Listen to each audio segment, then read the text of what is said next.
आपल्या भारतीय संस्कृतीमध्ये अन्नदान हे सर्वश्रेष्ठ दान आहे आणि हेच दान करण्याची संधी आत्मामालिक शैक्षणिक व क्रीडा संकुल कोकमठाण येथे गुरुपौर्णिमा 2024च्या पावन पर्वावर सन्माननीय पालकांसाठी उपलब्ध करून देण्यात आली आहे। हा भव्यदिव्य गुरुपौर्णिमा उत्सव 18 जुलै ते 21 जुलै 2024 या कालावधीमध्ये साजरा होणार असून याची मोठ्या प्रमाणामध्ये तयारी सुरू आहे। गुरुपौर्णिमेच्या पावन धर्तीवर परमपूज्य सद्गुरुदेवांच्या चरणी दान करण्याची संधी सर्वांना उपलब्ध असून आपले विद्यार्थी आणि पालक यांना देखील ती उपलब्ध करून देण्यात आली आहे। या निमित्तानं सर्व पालकांना विनम्र निवेदन आहे की अशा या महान कार्यामध्ये सर्व पालकांनी सहभागी व्हावे आणि अन्नदान करताना गहू, तांदूळ, डाळ, भाजीपाला, सुकामेवा, साखर, गोडतेल डबा, फळे व इतर आवश्यक लागणारे साहित्य आपण गुरुपौर्णिमेच्या महायज्ञ पावन काळात दान करू शकणार आहात। आपल्याला जमेल तसे 1 किलो ते आपल्या इच्छेने आपण दान केलं तरी चालेल।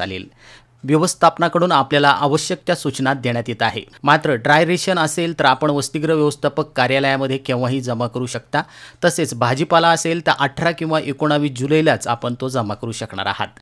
आनंदाची बातमी म्हणजे सेमी माध्यमाचे पालक श्रीमान अविनाश शेळके साहेब यांनी तब्बल 700 मेथीची जुडी अन्नदान म्हणून जाहीर केली आहे। अन्नदान श्रेष्ठ आणि पुण्यकारक मानले जाते। आपल्या धर्मामध्ये अन्नदान केल्याशिवाय जप-तप यज्ञ कधीही पूर्ण होत नाही। अन्न ही एकच गोष्ट अशी आहे जी शरीराबरोबर आत्म्यालाही तृप्त करते।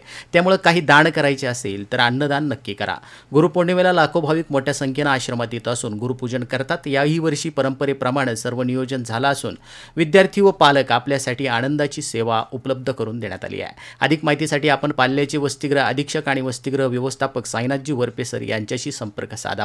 तर गुरुपौर्णिमेच्या या पावन पर्वावर महादान यज्ञामध्ये अन्नदान करण्यासाठी परमपूज्य सद्गुरू आत्मामालिक माऊलींच्या कृपा आशीर्वादासह संस्थेचे अध्यक्ष माननीय श्रीमान नंदकुमारजी सूर्यवंशी साहेब यांनी सर्व पालक आणि लाडके विद्यार्थी तसेच भाविक यांना देखील शुभेच्छा दिल्या आहेत। आत्मामालिक न्यूजसाठी संपादक सागर आहिरे, कोकमठाण।